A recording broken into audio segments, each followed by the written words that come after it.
Like everybody this time when I got fired, everybody was like, man, like this is bullshit. And I was like, not really. Like I like WoW a lot. Like makes a lot of sense. So if the program does well, I get it. Like I'd fire me too.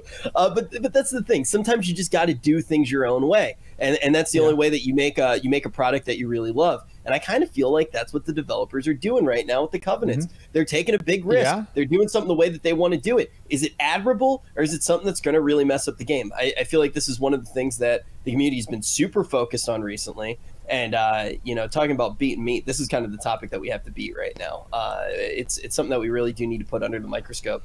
Do we think sticking to this system is the right move, or do you think it's something that's dangerous for the game? It doesn't matter, because they're going to do it anyway.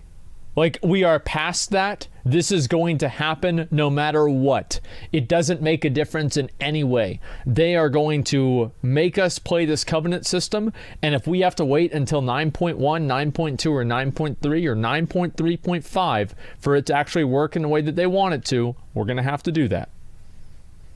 They can't change it now anyway. Like, the sides are so entrenched. It's unreal. And if they changed it now, it would be disastrous. It's gone way too far now. It's not something that was in alpha that we were like, oh, let's try this, and then they rolled it back. People have, like, the stuff in the emails I get about the Covenant system are insane. They think it's the second coming of Jesus. Like, they really do think it's going to be like this golden key that's going to reopen. It's going to just bring back the RPG element and just like completely reinvitalize the game, and it's going to be totally different. Everybody's going to play different. Oh yeah. So I'm going to get chipped for this because people are going to try to make this something that it isn't. I don't think that its current implementation is good at all, but I actually do think it can be one of the things that makes the game more interesting in the future. And I think that it can be, I think it's a step in the right direction, as much as there's so many, everything about power being locked behind it and being completely locked into the decision, I think is something that's not good. Having ways to customize what your day looks like in the game, having ways to customize who your character is in the game from how it looks in a way other than transmog, like a lot of the things that you're getting in Covenants, if you weren't just locking the door as soon as you did pick it and you felt like you were super trapped in that decision, a lot of the additional features that we are getting, I think, are good for players. Do you think that that's a fair take, or do you guys think I'm up a peg? I wish they'd gone further with it. Like, I agree. If we disregard the power thing, when they announced the Covenants, you get imagination when they announce it at BlizzCon. They're like, we're going to do this Covenant thing, and then you start thinking, what direction will that go? What could we get out of it?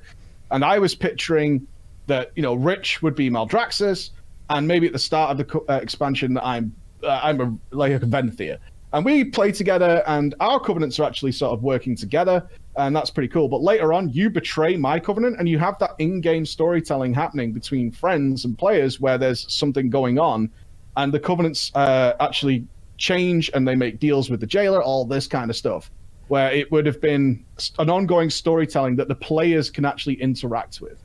That's what I was really hoping that we would have got out of the Covenant system, is that it's almost like creating new factions that aren't tied to just Horde and Alliance. We give the players the chance to actually be Horde and Alliance, but divide it off into different ways to rebalance that, right? Because Horde and Alliance are kind of all over the place.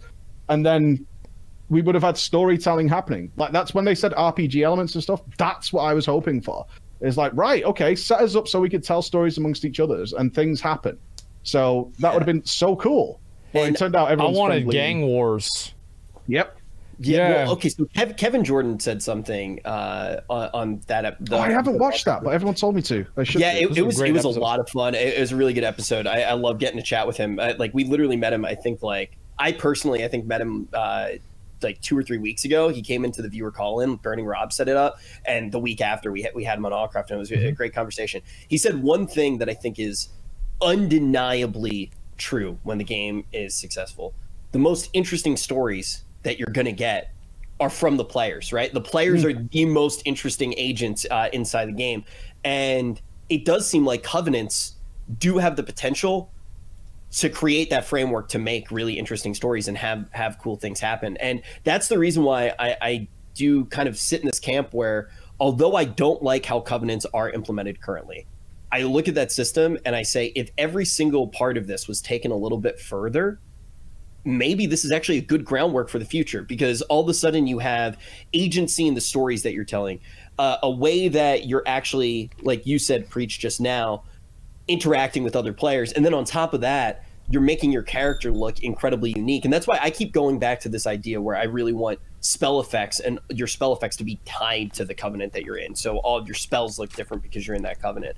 I think things like that would just make the game feel like it's a game that's out in 2020 and not a game that was out 15 years ago. I'd have those scenarios, right, between each covenant. So you could have been on one side and I could have been on the other. And we're competing for stuff, like, you know, set up scenarios with the covenants versus covenants that do mix the Horde and Alliance on both sides. They can't communicate, but they do have to work together, because in the Shadowlands we're tied to this covenant and it's more important than the Horde versus Alliance. And we could have had things where we're actually against each other in those kind of scenarios, especially because there was clues to this happening. Because, like, the first dungeon has been taken over by Maldraxxus, right? It's in Bastion and their temple has been attacked. So you could foresee them reusing that dungeon later, where you kick them out and you reclaim it, so that you get to use the same dungeon again, and they get to swap around the story being told on there in terms of what the covenants are doing at that point in the story. That would be really cool. So right? Yeah, a lot of that people, would be awesome. A lot of people in chat, I think, instantly kind of went into the New World area and they started bringing up New World, which I think is a really reasonable thing. And once again, Asmon's chat remains undefeated, one of the most intelligent places on the internet. Very true.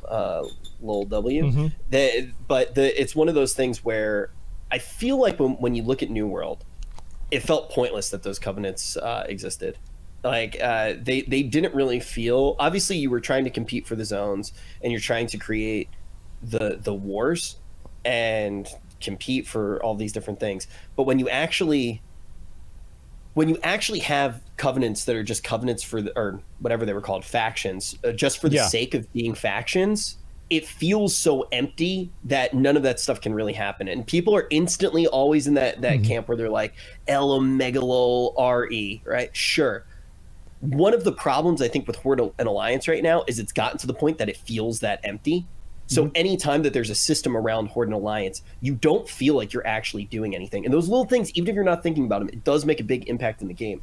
The current covenants have the potential to feel fresh enough and to feel new enough, in my opinion, that if there are scenarios set up around that decision you make, I think it'll be something that players want to engage in and actually feel like they're playing a game again. Like that, you can, Asmon, you played a lot in New World, and I'm curious if you felt the same way.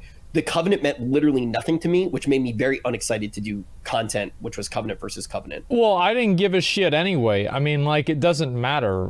None of it really made a difference to begin with. So yeah, I would totally agree with that. The thing is that I would have loved to see Covenants be like more of a PvP faction in Shadowlands. I think that would have been really cool. Like, imagine if you had War Mode on in Shadowlands, inside of the Shadowlands, instead of being decided by, you know, or the people that you're fighting against are Horde and Alliance, maybe it's instead the different Covenants, right? So like if you're Maldraxxus, you could fight against people that are Venthyr in the Shadowlands area. That would be cool if you had War Mode on. And there's plenty of options and ways they could do that. With like a four team like world PvP thing or something like that. There's plenty of options they could go with, and I actually really like Preach's idea of going in that direction. And I don't know if that had ever happened, but I do think that people do want to have something to shake up the game. That's definitely true. And I think that's one of the subtexts around, you know, people are just kind of getting bored with like the same, like, you know, same old like expansion release cycles. And I think now they're trying to do that, and they are trying to kind of like flip the board over and shake things up with the Covenants, but it just doesn't necessarily do that if it has the player power. I think that's really where people are concerned about. But I think almost everybody else, whenever you're talking about like aesthetics and storytelling, almost everybody feels the same way that I think we do with Covenants, is it's awesome. We want to see more of it. Well, yeah, and the problem they've got now is the setting doesn't work for what we probably hope it would be, because we're all super best friends. You know, so it's like all the things that we thought was gonna, because I didn't expect this at all until I did all the campaigns, is especially with the RPG stuff, I took it as totally granted then that there was some conflict between the Covenants, right? Otherwise, why would we be choosing to side with one? It just didn't make sense. And then I played it and I was like, no, we're actually super best friends. And then they just make you choose, and there's no context for it. There's no reason why. They don't even explain why you should be doing this. Yeah. And you're just so confused at the time. You hit level 60 and they're like, right, now go and pick a covenant. And you're like, well, why? Yeah, they're like all trying to. So for anyone who doesn't know, it's basically they're all trying to get. There used to be balance in the Shadowlands.